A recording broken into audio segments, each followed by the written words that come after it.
Did you hear about? Yeah, Wasn't that guy like a movie star? he was a famed football player. He was an actor in the Naked Gun movies. Naked Gun. That's what I remember. He did some commercials. Probably charity work. You can check the Wikipedia. Yeah, it says he passed away from cancer at the age of 76. Got his once a popular figure in American public, his professional success was later overshadowed by his trial and controversial acquittal of the murders of his former wife Nicole Brown and her friend Ron Goldman. Well, he was acquitted. Like that.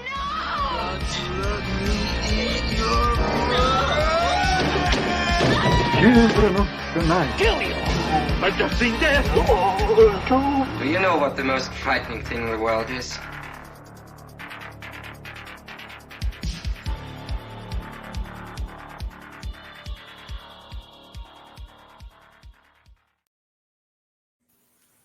Gabriel, welcome to the very first recording of this episode. We totally haven't done this a second time.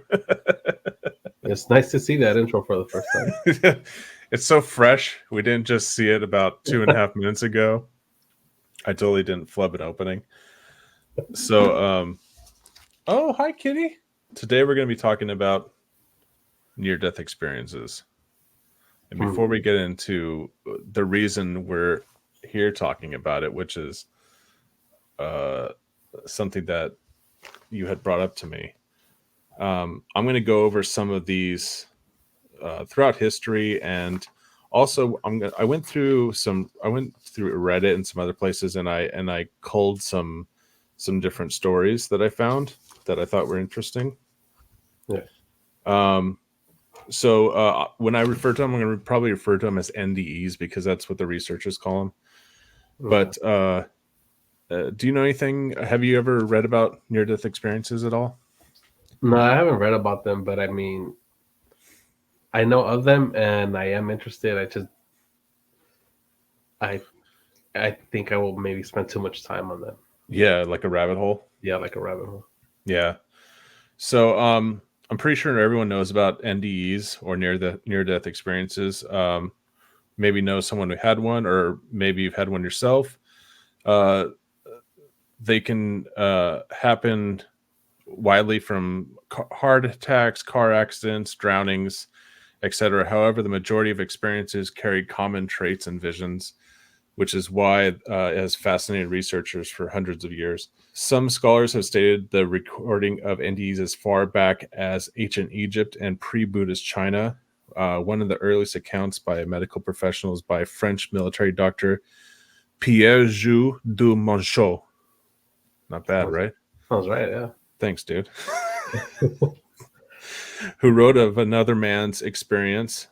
Quote, Sir L.C., one of the most famous apothecaries of Paris, had in Italy 25 years ago a malign fever and was treated by French physicians and surgeons and sustained many blood letters. I don't know what that means. I guess they must have put leeches on him, but after his last phlebotomy, which was very important, he had a syncope. I don't know what that means, and was unconscious for such a long time that the assistants were particularly worried. He reported after having lost such all external sensations, he saw such a pure and extreme light. He thought he was in heaven, literally in the kingdom of the blessed. He remembered this sensation very well and affirmed that never in all of his life had he had such a nicer moment.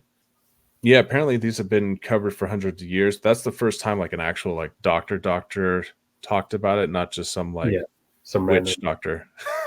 Yeah, and then if he wasn't a doctor, they'd probably be like, "Yeah, whatever, you piece of shit." Yeah, it's just some bum on him. Yeah, I'm sure you did. So today we're going to cover a few of these stories. I got some from Reddit. I got some from other sources, and we might even have some even closer to home at Macabrecast. So this first one I'm going to talk about, it was posted by someone named Art Monstrosity 4 years ago on Reddit. It says, I was born in 1980, For the first 15 years of my life, my family lived in Virginia Beach. My mother taught me to swim at a very young age, which I'm sure will not come back to bite him in the... Yeah, a piano fell on him. Yeah. We went to the beach almost every day. As anyone that has been to the ocean knows, though, tides change, the ocean is unpredictable, and you have to be very aware of your surroundings when swimming. By the summer of my 10th birthday, I was very experienced and strong swimmer. I never grew tired of going out to body surf, and my mother ended up having to get a job so she couldn't come with me during the week. My next door neighbor often babysat me during the day. The neighbor took her son and I down to the beach to swim, and we went right up to the water. The first thing I noticed, it was getting to be high tide, and the surf was a bit rougher than usual. But being a kid, I shrugged it off due to overconfidence of youth. The last wave I took that day was a monster wave and peaked at least 3 feet higher than I expected. I attempted to swim faster to catch the top before it crested, but I failed miserably. The wave and the white water grabbed me and slammed me hard right into the ocean floor. The last thing I remember was pure panic as I rolled violently across the ocean floor, getting battered by small rocks and sliced up on shells. I have no idea how long I was under, but I went unconscious. Next thing I know, I'm just calmly floating in a black abyss. It was blacker than black, and I could not register any physical feeling. I tried putting my hands to my face, but there were no hands. There was nothing to move. I was not in my body. I was just unconscious. I was just conscious. I was just consciousness. I just existed in this horribly vast nothingness that seemed like it was everything and nothing all at the same time. It seemed like I was there for an eternity, but I really didn't have any concept of time, or at least a way to keep track of it. I was overwhelmed with sheer terror, crippling anxiety, and loneliness like I never felt before or since, and the deepest sadness that was so much more than sadness. I still don't have any proper words to express it. I never have been able to do justice of how unsurmountably horrible this place was. Just when I thought I was going to go completely mad with the pure soul-shattering horror of this new reality, I heard a voice call from every direction. It was a boy that sounded about my age. I couldn't see him, and his voice came from everywhere. He told me his name was Christopher, and that everything would be okay. Oh, he said I wasn't ready and I was going back. He asked me to tell my mother he forgave her and said he loved us. I instantly jolted back into my body and was coughing up water and laying on the sand, having just been revived via CPR by a lifeguard. The waves dragged me to the bottom, beat me into literal death, and deposited me on the shore. I know that lifeguard brought me back, but I also know that he didn't. I was taken to the hospital and treated for a bad gash on the top of my head and small cuts over my body. I had a mild concussion, but no severe injuries or any lasting effects. I took 16 staples to my scalp. My mother had to rush to the hospital to consent for them to treat me. They kept me overnight for observation, then sent me home. When I told my mom about Christopher, she went sheet white and cried her eyes out. She refused to tell me why she reacted that way or who he was. Fast forward to 5 years ago, I was just turning 33 when my son was born. And you guessed it, I named him Christopher. When my mom came to meet him in the hospital, I asked her about that day. She told me 2 years before I was born, she got pregnant at 16. After only 2 months, her father basically forced her to have an abortion. She said that if the baby was a boy, she was going to name him Christopher. She said it broke her heart, and she never forgave her dad for that. She never told anyone about it, and obviously didn't tell me either. So I don't know where I went that day or how it all works after we die. I know my heart stopped as the lifeguard said he didn't feel a pulse when he started CPR. I was dead for maybe a minute. There isn't a single day that goes by that I don't think about that day. And my guardian older brother, Christopher. I never did get back into the ocean after that. But I know if I ever did, my brother would be there with me. Dang. That's a pretty fucking crazy story. Oh, that's crazy. Oh, go ahead. Well, I have a funny take on it. You're kidding. So look, it's gonna sound bad, but that means if you You can stack lives. What do you mean? If you name your kid, like name a kid and then you have an abortion, Yeah. your second kid basically gets 2 lives. You know what I mean? You think Like a life people are doing that? They're like trying to figure out how many lives they can stack? Because I'm like, look, I almost had one. I did choose the name. She didn't say how far along she got, and then she's like, but like second life, boom. He's floating in the darkness and he saw like a row of hearts, and then one of them went Like the little fairy in Zelda. Yeah. So maybe we should start saying Jesus Christopher. Oh yeah. Like, I didn't know who saved this guy. There was something else. Thank you for taking a heartwarming story and just turning it to shit. Okay, well, let me say the scary side of it, I guess. That's the part that freaks me out, is like that never-ending blackness. But I like those stories where there's like this connection and sync up to the outside world that they never knew about, and then someone goes like, oh yeah, my dad's name was we call him Billy Bob. Yeah, but then like it's crazy how they sometimes you hear like studies or whatever, like the Buddha, that like a name is just a name, like a piece of shit by any other name will smell the same or whatever.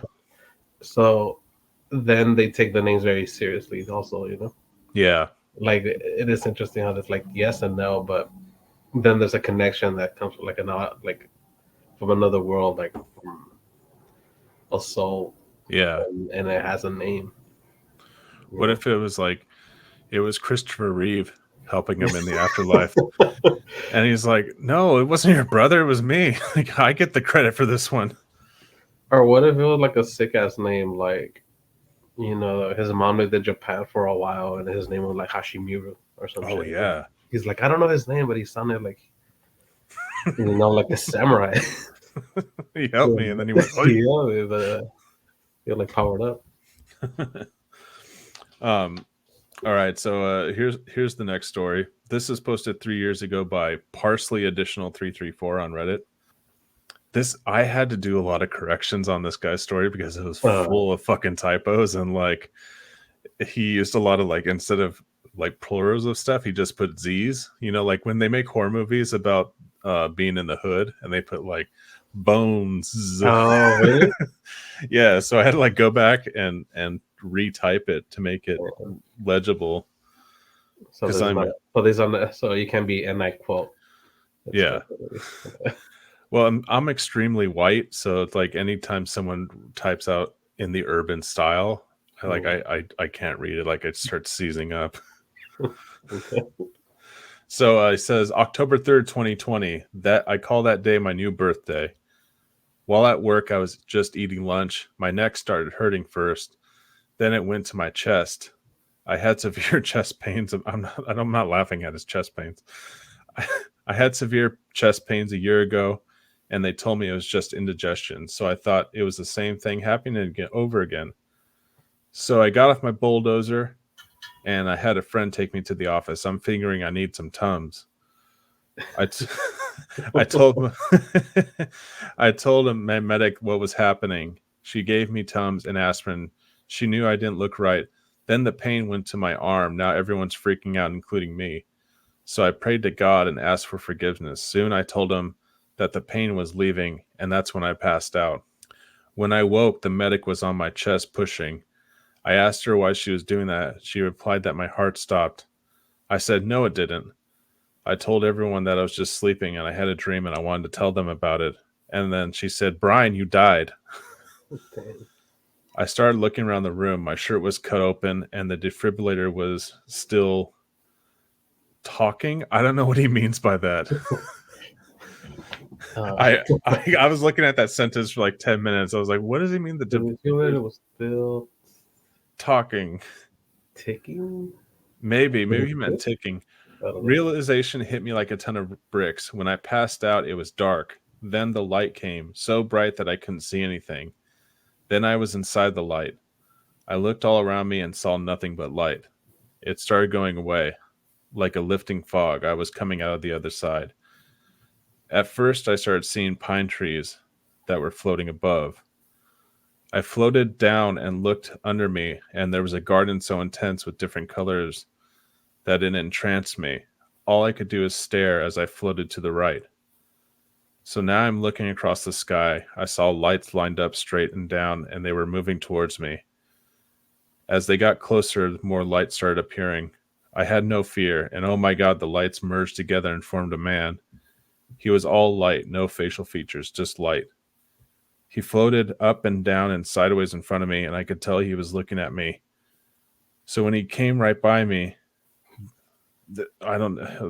So he came right by me. Then he moved to the right so fast he left tracers of himself. That's when I opened my eyes laying on the floor. I died again in the ambulance. Didn't see the light that time, just saw a giant circle filled with flowers. I died a third time on the operating table. But can't remember what I saw because they shocked me really fast and I wasn't gone long. All I felt was love. There were no hands. I don't know what the last part means. I'm surprised. What did you say? There was no... the last sentence is, all I felt was love. There were no hands. So take that what you will. Well, based on the last story, I think remember that guy that said like he wanted to touch his face, but he didn't have any hands. Maybe. I assume that guy also didn't have a face, the one that wanted to touch his face. So this guy just probably saying he felt love, but then he really didn't know like where his body was. I just imagine him like getting shocked on the table and then waking up going, there were no hands. He wakes up. The answer is love. I'm like, oh, great. I thought it was interesting about floating above the trees and all that. Yeah. But this one died 3 times. Yeah. I like how he said no, that he was taking a nap or whatever. He was like, no, I wasn't. Sure, Brian, you died. You died a second time. No, I wasn't. No, just laying down. I was resting my eyes. Like, how many times can you die in a day, dude? He must be fat as fuck. He's talking about coming off of a bulldozer and like, I had chest pains before. I need Tums again. I need Tums again. So I'm gonna do a few shorter stories, but some of them are a little bit of like a tangent from near-death experiences. Some are like seeing things, people seeing things before they die, and some like other little creepy thing. You know, it reminds me of a story that I heard when I was in high school from a friend who said that his uncle was dying of brain cancer. The last week he was alive, he kept talking about in his room, he would like, they'd be around him, like trying to comfort him. Yeah. And all of a sudden he'd get really scared and start trying to like back up on the bed. And he said that there was a little man with gray skin, like little, like 3 feet tall, that was coming into the room, and he was dressed in a suit, and he was just like staring at him and like waiting, and then he would leave and come back, and he was having these like hallucinations of a little gray man in a suit, like almost like an alien, but he said that he called them like demons. Shit. To me, stories like that are scary. Somehow, dude. Knowing that they're like, so it could be, it's like slightly funny, right? A little man wearing a suit or whatever. Yeah, it's terrifying. But like that means there's like a whole nother world that you don't know about, and then for you're gonna find out. You know. Okay, so my grandma died Christmas morning of 2019. I was the only one there when she died, but the day before, maybe a couple days before, my mom and I were all at the home she was at, and she kept looking into the corner, and we're like, Grandma, what are you looking at? And she said, my mom is here. She's gonna take care of me. Oh, shit. And she just kept like, she was smiling about it. She seemed happy about it, you know? Yeah. I mean, my grandma was 98 fucking years old, dude. Yeah. So she was like ready to go. Yeah. But I just remember it so vividly about her saying, my grandma's coming for me. She's going to take care of me. She's here right now. And like her mom died in, like I think the 30s or 40s. But every time I think about it, it just gives me chills. I think about like what that must be like this like fabric of life where it starts to get thinner and thinner, and like you start seeing other things. Where you're like letting go of this body type of thing. Yeah. I'm gonna see like little demons in the corner, like, get ready, fatty. We're coming for you. Well, it's been interesting if you could be part of the crew and then you get the next guy, you're like, get ready, fatty. Like there's 6 of them, but then when they get you, there's 7 of you. Oh yeah. So that'd be cool, but it's like it's like your crew waiting for you. It's like the crew. Did you hear that? Yeah, I think it was a little guy wearing a suit. Fuck off, dude. No, I did hear something. I'm sure it's your cat. I hope so. I think he's asleep. Anyways, you want to be part of the posse. You don't want to be like the other guy, or like the new guy. But oh yeah, like I try to get cool with them. I would try to get cool with them. Yeah. Like that. You guys like Rihanna? We'll get to that in a second. So here's some shorter ones from Reddit, and I went through a lot of fucking stories, and these are the ones that stood out to me. 5 years ago, posted by a person named Yo Mama is a Nice Lady. Thank you. When my grandfather died, I had a very vivid dream where he was in it, and he seemed really scared for me. He said, "What are you doing here? You're not meant to be here." I said, "Don't worry, I'm just sleeping, and this is just a dream." He pauses for a second and says, "Oh, neat that we can meet up here like that." Oh, shit. This is from a deleted user 5 years ago. I fractured my skull when I was a kid. While I was out, I was visited by an entity that told me that I wouldn't have to go to heaven or hell when I died. I was told that my life energy would be released in the form of light, and the light would shoot across the universe until it encountered another planet with intelligent life. I could live a life there and continue the journey when I died. I should note that I'm a preacher's kid. This totally called into question my faith when I was growing up. And then someone responded to that story and said, "Your comment is really freaking me out because I experienced something similar in a dream. My Nana came to visit me. She was a ball of bright energy that lived on a distant planet. She came to tell me that she would take care of my brother when he was going to pass. I woke up in tears, both moved by the visit from my Nan and absolutely terrified for my brother. I called my mom to make sure my brother was okay. It was 4 a.m. He was, but he died 2 months later. I always had comfort that my Nan was going to care for him." Do you know anything about Mormons? Nah, not much. So one of the main tenets of Mormon afterlife is that if you've been a good Mormon, you get your own planet. When you die, you become like king of your own planet. Pretty nice. Yeah, I'll send you some pamphlets.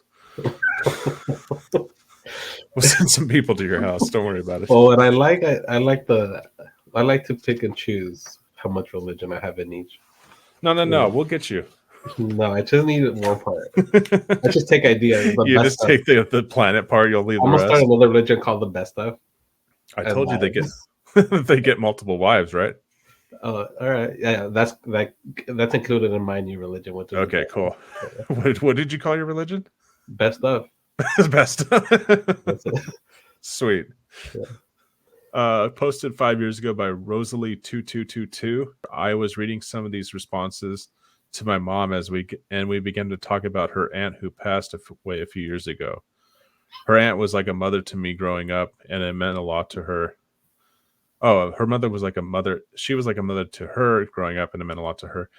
After she passed, my mom would randomly find pennies everywhere when she was thinking about her aunt or talking about her.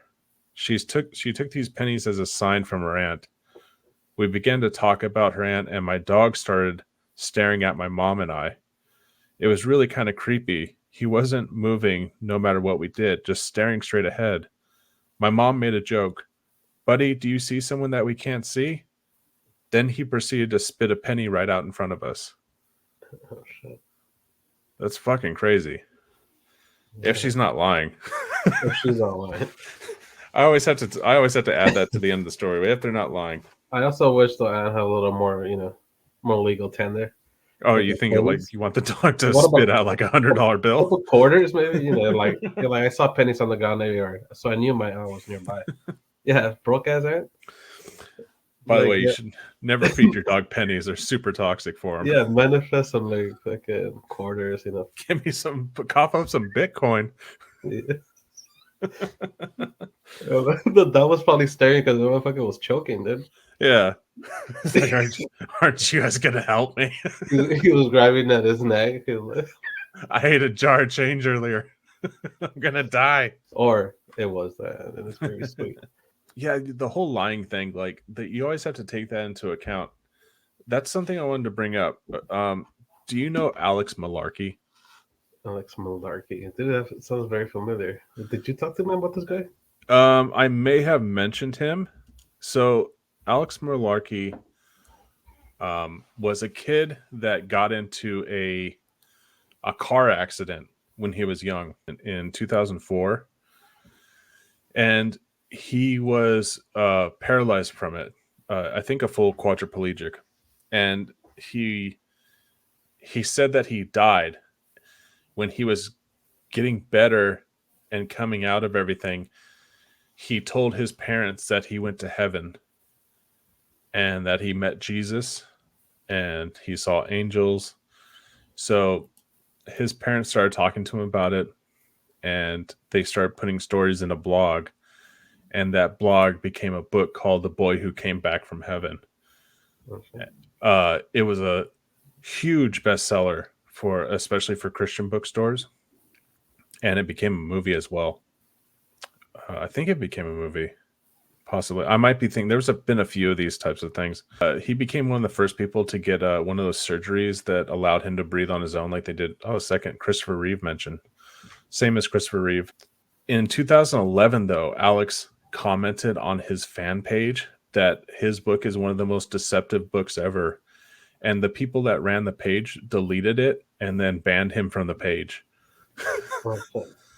And then his mother started coming out and saying, yeah, this like, God bless you. His mother came out and started saying, this is all made up. Like, his dad pushed him to do these stories, and he put it in a book form, and we've made all this money off. But this has all been exaggerated. He never died. Like, he was never like physically dead. That's why you keep saying if they're not lying. If they're not lying, yeah, that's why I always call into question this stuff. But like, I really want to believe all these things. And some of them are really weird, but like I always think about Alex Malarkey, which is fucking fun. I mean, the greatest irony, or not irony, but like the greatest thing about this is the kid's name is Malarkey, which is the same name for bullshit. That's why his name's so catchy, dude. Yeah, dude. What came first, his last name or the bullshit?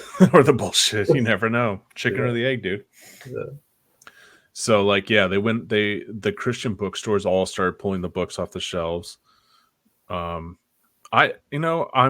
like this kid. I'm glad he fucking came out and said, no, it's all nonsense. Cause people were like trying to come to the kid's house to like touch him and be blessed by him.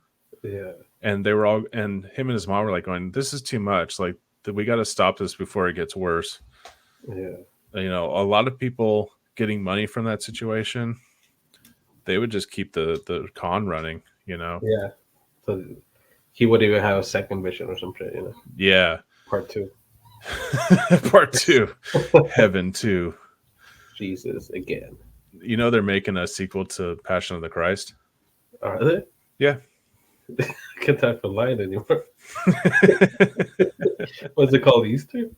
No, it's called Passion of the Christ 2, like Resurrection or something. The one from Family Guy? Dun dun dun dun dun. Yeah. Dun dun dun. Dun dun dun. Yeah, so they got sued a bunch. These different publisher houses sued them. The wife and the husband got divorced. The mom has custody of Alex. So, yeah, it's just people keep that in mind when you're hearing these things, that there's some, you got to be careful not to step into bullshit. Anyways, here's some more stories. These are facts. These are facts. Take it from me. All right, this is posted 3 years ago by a static ad 6897. I want to mention too, they said they have a YouTube channel called Real Supernatural Encounters. I looked it up. They haven't posted anything in a while, but you know, might as well throw it out there that they have a YouTube page as well. Okay. So he says, my wife was around 2 months pregnant with our first child when I had gotten word that my grandma, who was 99, wasn't doing so well. I was crushed that she wouldn't likely be able to meet my firstborn child. At this point, I lived across the country from where my grandma was, so I just started a new career. My mom told me my grandma had developed bad dementia and was suggested that it was okay to stay home and handle my priorities versus seeing her in this state. I ultimately decided to stay home and help my pregnant wife. My grandma hung on for a couple months, then passed. And a few months later, our son was born. Now, this is an important detail for later. My son has insanely piercing bright blue eyes and platinum blonde hair. 6 months or so later, and I'm in my son's room one night trying to get him to go to sleep. He was in his crib, and suddenly he turned his head a bit and looked upwards toward the corner of the ceiling, almost as if he was startled. Then he began laughing hysterically, like so hard he couldn't catch his breath. I'm following his line of sight, and I'm looking up there. And there are no nearby pictures or decorations up there, just a blank wall in the corner of the room. The next day, it happened again, so I went to go get my wife from the other room so she could see how hard he was laughing. She told me that he was doing the same thing during the day, the whole week while I was at work. It became a regular occurrence multiple times a day and borderline creepy because he was clearly seeing something up in the corner of the room. Yeah, I don't like that. You don't like that?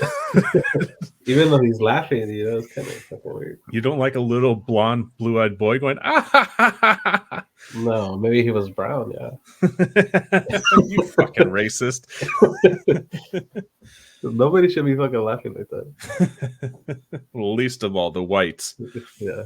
A couple months later, my mom came to visit. One night, she's helping me get my son ready for bed. Hold on, I have a fucking cat. Yeah. Be nice. That's all I'm gonna do.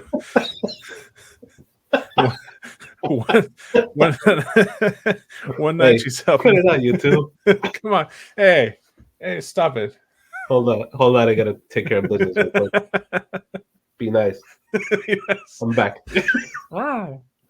I already thought you were gonna get out there and handle some shit. Oh, I'm too lazy for that. Yeah. One night she's helping me get my son ready for bed, and we get into a conversation about my grandma's last day. He's talking to his mom here.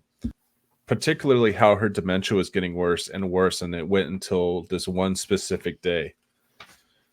Then she tells me this one day she goes to visit my grandma, and she's in bed. Her feet were dancing back and forth, and she had a huge smile on her face. And it's the first somewhat normal conversation they had in about a month.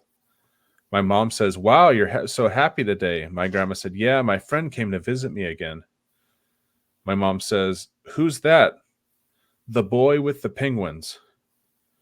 My mom said, oh, is he a boy visiting someone in the nursing home? And my grandma said, no, he lives there. He lives in there. And she points to the corner of the room in the ceiling. What the fuck? To humor her, my mom asked what he looks like. The boy with the blue eyes and the white blonde hair. He's going to visit me every day now. At this point, my jaw is practically on the floor. She proceeds to tell me how from that day forward, it's all my grandma will talk about. Every single day until the day she dies, a blue-eyed, blonde-haired boy with penguin friends who lives on a tropical island inside the wall pops up to visit her. Then I tell my mom about my son and the giggling and the ceiling. We're both shocked at the coincidence, and I ask what's up with the penguins. My mom has no clue, neither do I. I want to believe at this point my grandma and son had some sort of otherworldly connection.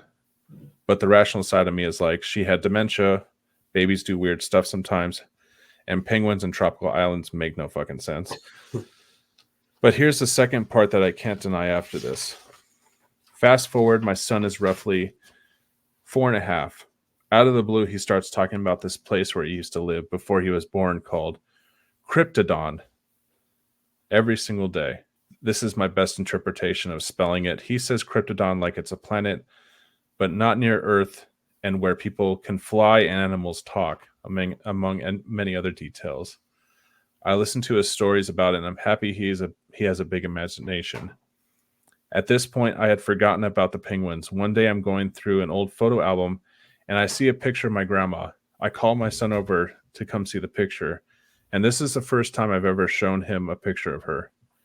He says, I know her. She's my friend from Cryptodon.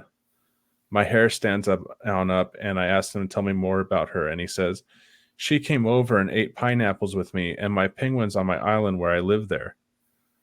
Oh, shit. Then I burst into tears as the details of my mom's story came rushing back to me. I feel like the probability of this all being a coincidence is nearly impossible. I don't know what it all means, but I'm grateful to be able to finally share this. Thanks for reading. And then he did an edit to his thing and said, so I left out so many details trying to keep the post short. He drew literally hundreds of pictures of this Cryptodon, and I saved it in a binder. He talked about it for hours at a time on a daily basis until he was around 6. He asked me once if I remember being there. I said no, and he said, we've traveled together for a long, long time. I asked how long, and he said, higher than people can count. He also claimed he was once my dad a long time ago. My wife bought him a stuffed animal when he was a newborn, a gray elephant. He named it Ellie, and when he was older, he told us there was an elephant on his island that taught people to travel to other places. And since his mom gave him the stuffed elephant, that's how he knew he was in the right place. I know this ultimately proves nothing, but I will say, when you're a parent, you know the difference when you see your child speak with true conviction. Thanks again. That was a long story, but I thought it was really interesting. That was a nice one. Yeah. That shit is crazy. Yeah. He must have been like half Mormon because he got a whole island. What's that? He must have been a half Mormon. He just got an island. That's it. An island. Yeah, I like the meetups in the different worlds, just like how you were saying earlier. Yeah, well, there's just like it connects several times in different ways. Yeah, and the thing about not knowing about the penguins are about, then the kid mentions the penguins later on, and then it seems like when somebody's young, because this guy said like he was about 6. It seems like maybe he stopped doing that, like stopped. So you seem more connected to Earth or to here, and less connected to the other. Well, side. it's like when they talk about kids who talk about reincarnation, and then at a certain point they just lose all memory of it. They kind of forget. Yeah, it just goes away. Yeah. I would love to do. Did we already cover reincarnation? I want to say we did, but maybe it wasn't extensive. No, I think we talked about it, and then we said we should cover it. Like I have books on it. It comes up like this, and then I think it goes away. Yeah, I'm fascinated by reincarnation, and I totally believe if there's anything, that's what it is. Yeah, I like that. The whole reason we did this show was because I don't know if it was the last episode or the episode before that. After we stopped recording, you told me that you've had a near-death experience. Yeah. And would you be willing to share that story again? Yeah. So run us through this. How old were you, and the whole thing.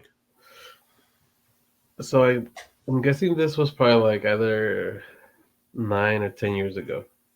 Okay. It was a while back, and so this is a little bit before the story, but it matters. One time I fucked my back, I thought maybe I was gonna need surgery. I could barely walk. Right? You fucked up your back?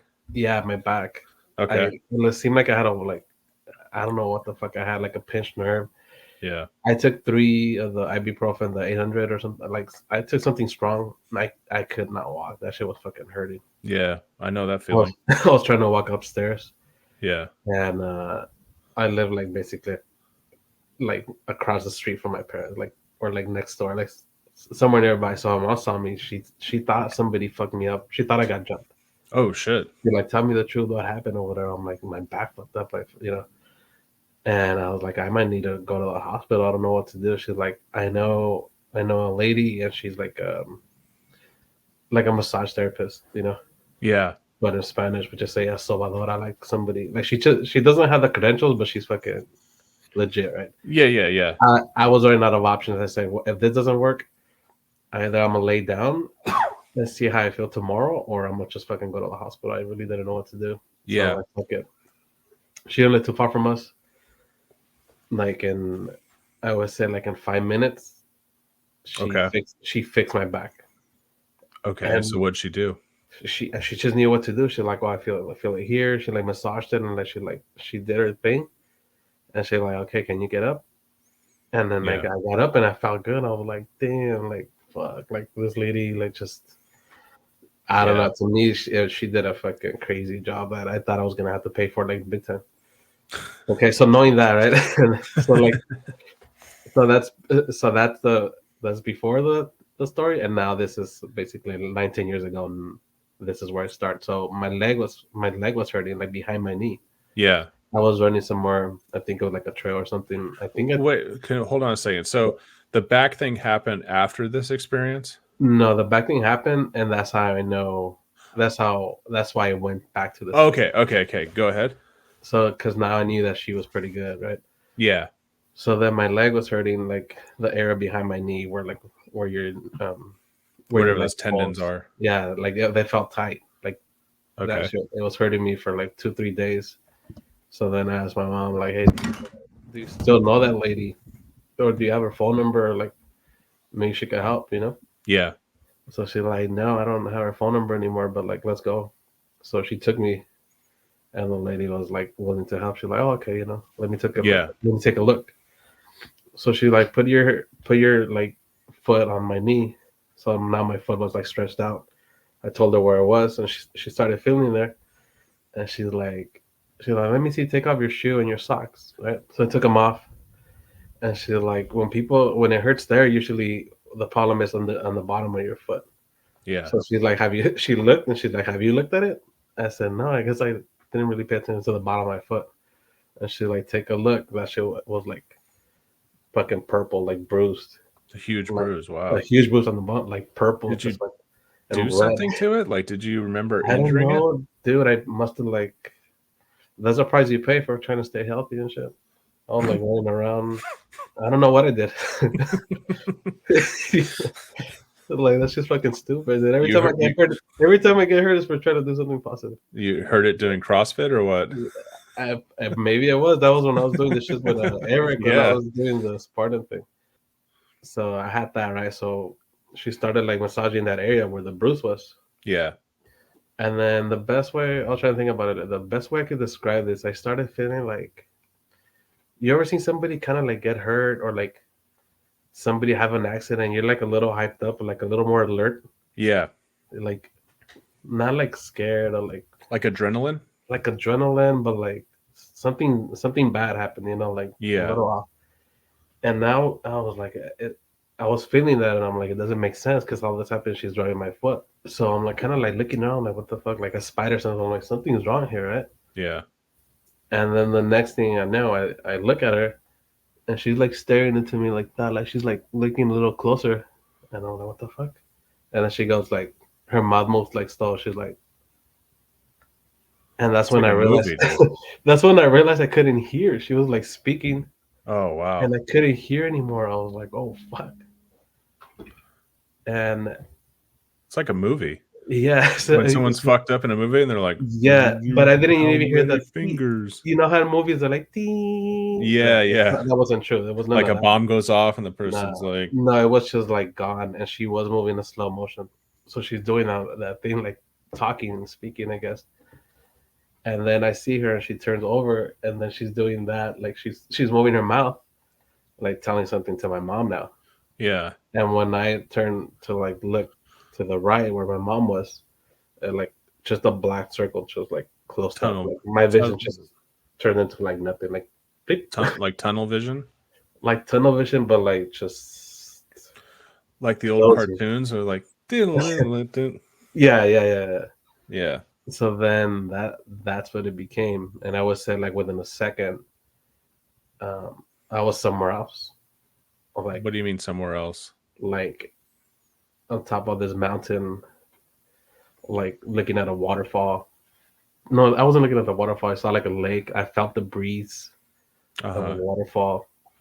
So were you floating above it? Were you in the I couldn't tell if I was floating until I moved.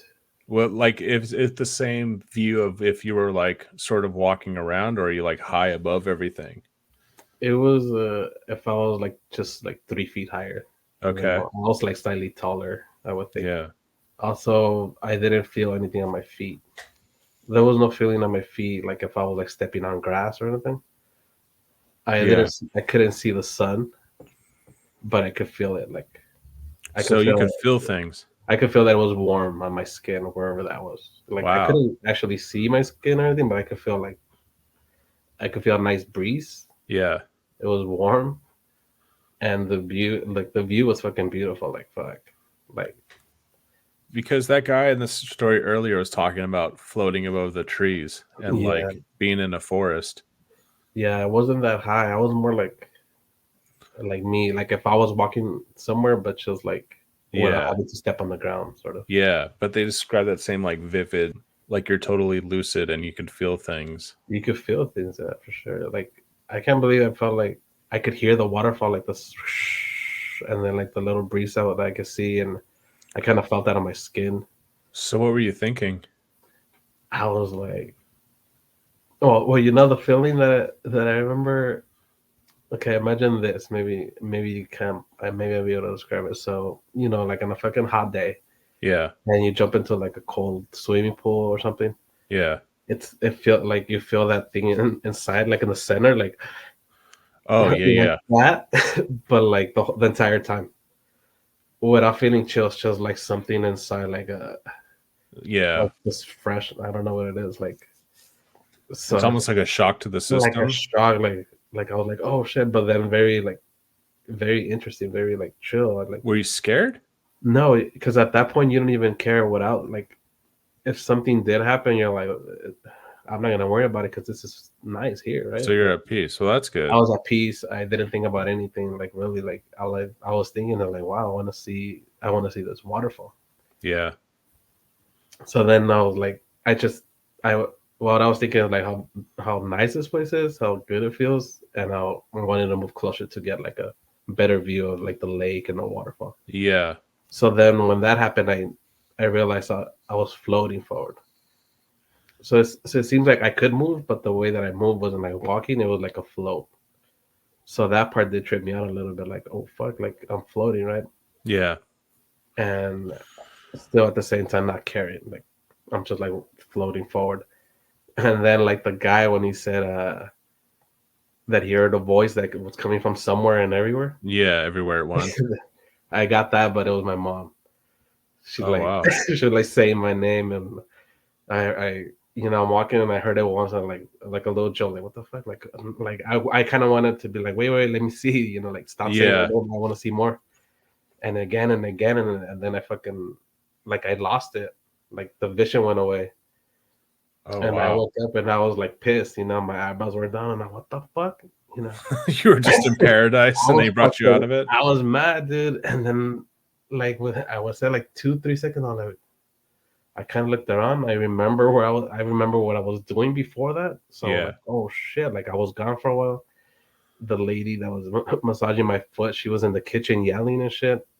Oh, so they were freaking out. They were freaking out. How long were you out? My mom says that she doesn't know if I was out for 10 seconds or like 2 minutes. Like, she doesn't really know. Because she showed up, like, was she in the room when you She was in the went room. out? Yeah, Okay. because the lady had asked her, well, after I came back, like where I came to, the lady said, my mom said that they were asking her why I was so, like, why I wasn't answering her questions. Yeah. And I mean, I didn't hear any questions. So they don't know exactly when you slipped under. They did, because when my vision went like just completely dark, when she was talking to you, yeah. when that happened, I guess my eyes flipped. They turned white. Oh, they rolled back? They rolled back. Yeah. And I guess I leaned back on the chair and I just fucking started shaking. Oh, wow. And it was a wooden chair. So I was like fucking stiff and shaking the whole time. And I guess the lady got up and she ran and they were doing all kinds of shit. Had you ever had experience anything like this before or since? Nothing. It sounds like you had like a blood clot in your foot. Yeah.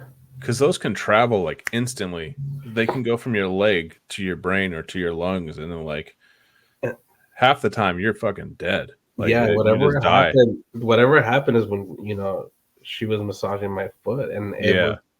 it was purple and red. Like, it was bad down there. I Yeah. had no idea if I could check it out before. I really thought like I had been doing stretches and shit for my leg. So but when I came back and I was pissed, and it took me a little bit to figure out what happened. Yeah. When I looked down, I was wearing a gray shirt and I had a V of fucking sweat. Oh, So, wow. however long I was gone, it wasn't enough to like soak me. Holy shit. And I felt like if I had just thrown up everything, I didn't throw up, but it just felt like I did. Like, I felt like empty. Everything, like, I felt all my muscles. They were all like if they were punched everywhere. Like, holy shit. Even places that you don't think about, like, my calves, they were like tired. Like, I was just fucking fully tired. I was like, what the fuck? Yeah. I was kind of gone, dude. I felt like nauseous. I couldn't throw up, but I my stomach was really bad. Like, I wanted to lay down and not speak. It was bad. And the crazy part is that, like, I did think, well, I almost died, and I was like, I don't know if I should call an ambulance, because what if I die anyway? Like, what are they gonna do? Like, it already passed. Whatever passed. Yeah. And after that we were just like talking about what they saw versus what I saw. Oh yeah. Yeah. How long did this like stick with you, for like where you were thinking about it pretty well? I mean, do you think about it like every day for the next 2 weeks or something? Or no, you know what? I didn't want to get stuck with it, and then I didn't want to go too crazy with it. I didn't want to be like, oh, fuck it, invincible. Or I was worried that it would happen again while I was driving. Anytime I will feel any type of like anxiety or like some shit like that, I'm like, oh no, here it comes, like that feeling, that pre-feeling I had before I passed out was scary. Yeah. So did you think that you died, or is that what you would call it? Or how would you describe that? I don't know how. The only reason I think I mean, I don't know. I guess I wasn't there on the outside. I was only there on the inside. But according to them, I was shaking. I don't know if I stopped, and it's like your mom watching you. She was panicked, and the lady was yelling that she thought she killed me. She was. She's rubbing your foot, and all of a sudden, he's dead. She was like, did I fucking do this? And like, she didn't want a body in there. You know what I mean? Yeah. Like, and I just didn't want to be like fucking dying there either. But yeah, I just kind of took it like another chance, like for a little bit. I was like, fuck it, Yeah, I didn't go too crazy, but I was like, fuck it, I'm gonna just drink whatever, this and that. And then later I was like, well, it's been a long time, why should I just fucking think about that? Like, why is that the whole changing story? You know what I mean? It reminds me of a friend of mine who's he drowned when he was young, and he said we said, oh, that must have been, I was telling him, like, that must have been awful. Like, they said drowning's the worst way to die. And he said, it was the best experience of my life. He said, like, I went under and it felt like I was like being wrapped in a warm blanket, and I just went to like the most peaceful blackness I've ever known.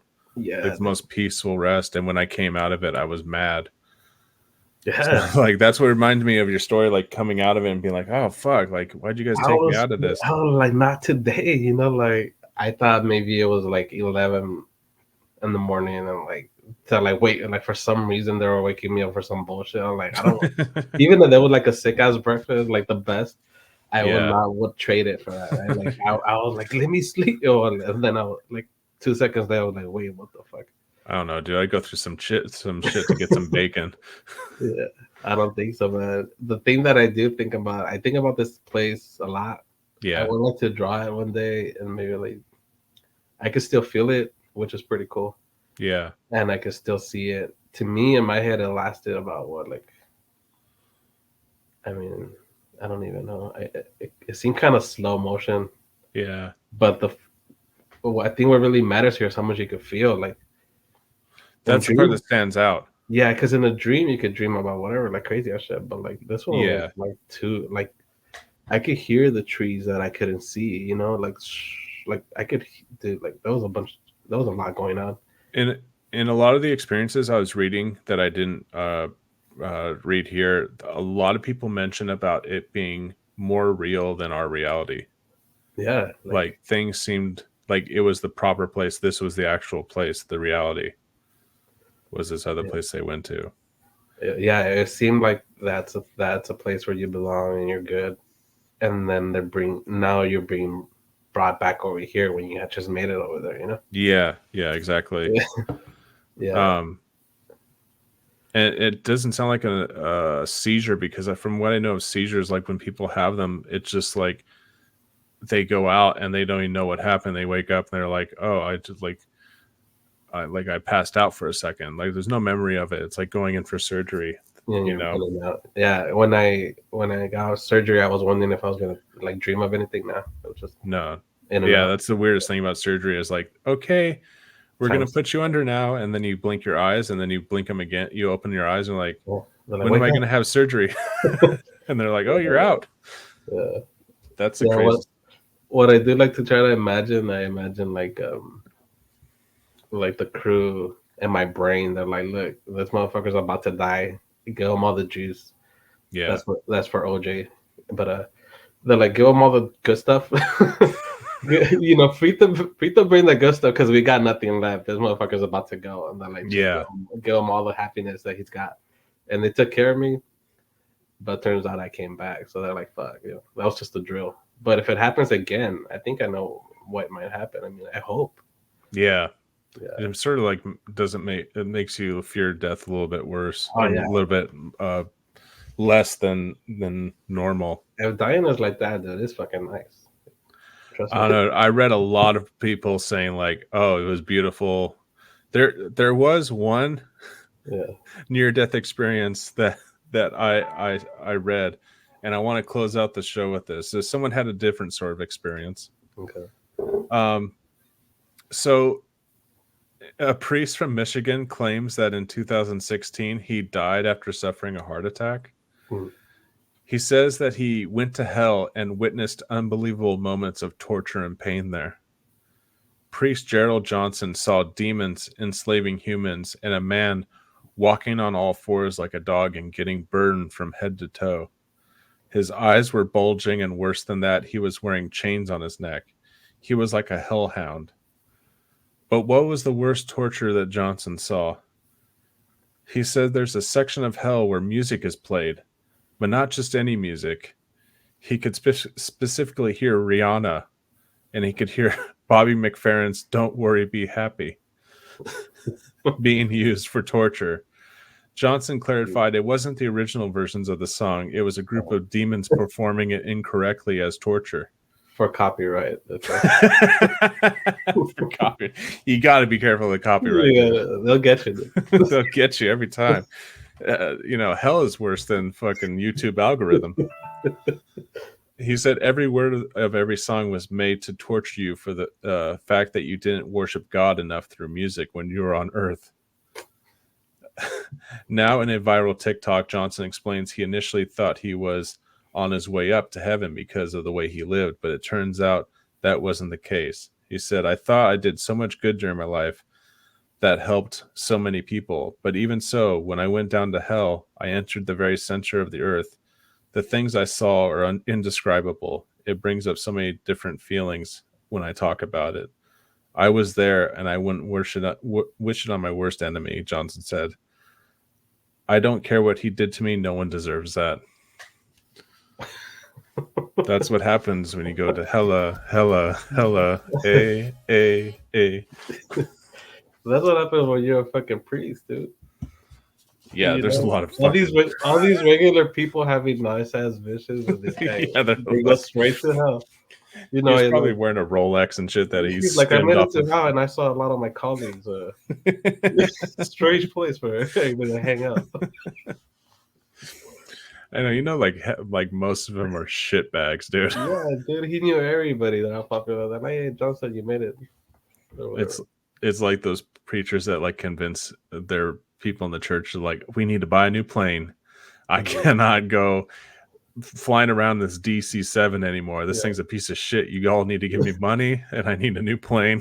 Yeah, because the Matrix said like the plane is evil or whatever, you know. Like, yeah, there was the guy a few years back where he said he couldn't fly on normal like public planes because it's filled with demons.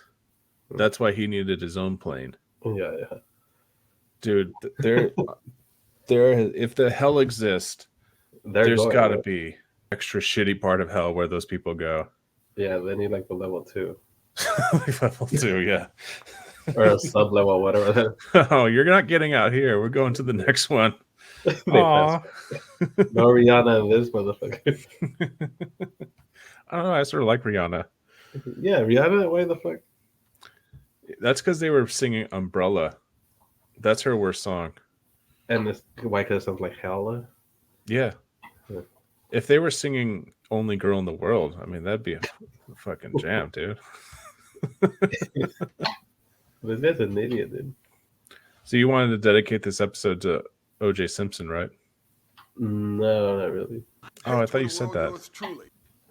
Well, no, what did I say? I said something about O.J. earlier, but... No, we won't remember that. That was we never recorded anything about O.J. Anyways, yeah, thanks for telling your story, dude. That's fucking crazy. Yeah, man, I hope I can see it again. Yeah, I'm so jealous of you. You've had like an alien experience. You had a near-death experience. Yeah. Like, why are you holding out on me? What else do you have hidden? I was thinking about it on my phone, what else I have, but yeah, the near-death. It's just so funny you brought it up out of the blue after the show. You're like, oh yeah, that one time I died. Yeah, dude. It's scary and nice, you know. And then it sounds crazy. I know how it sounds. No, I totally believe it. The only one is now is my mom. I think the lady passed away. Yeah. Yeah, but I mean, I still see it. Like, I can still see it. It's crazy. Well, I'm glad you didn't die. That's good. Yeah, me too. Imagine I see that and then none of you motherfuckers know what it's like. Yeah, they're like, how did Gabriel he was getting his foot rubbed and he died. He was singing Rihanna. Imagine, dude, that would have fucked up. Hey. Yeah. That's the last thing I heard. That's the last thing. All right, everybody, that's the show. I think we'll probably do like a short show next week. I'm not sure, or the week after, depending on how things go. And then we'll figure things out from there. I want to do another ghost show soon. Try to do like, I'm just going to try to get a couple people together and come on and tell the story. Yeah. A reincarnation show would be good. Yeah. And then that other one that you're talking about, the time slips or like the... Oh, yeah. That's the other one I was trying to think about. That show would be cool. Yeah, I've actually been doing a little research on the side about that because that's another deep dive that I want to do. So yeah, stick around for that. Check out the shows on Gangline Assembly. Check us out on Instagram, Macabrecast Show on Instagram, and of course right here on YouTube. Check out Frank Welker Wonder Hour. Send me checks if you want to. Oh yeah, me too. Yeah. Oh yeah, Gabriel too. Send them checks. Probably not pennies. Not pennies. Don't have your dog cough up any fucking pennies. All right, everybody. Have a good night. Later, people.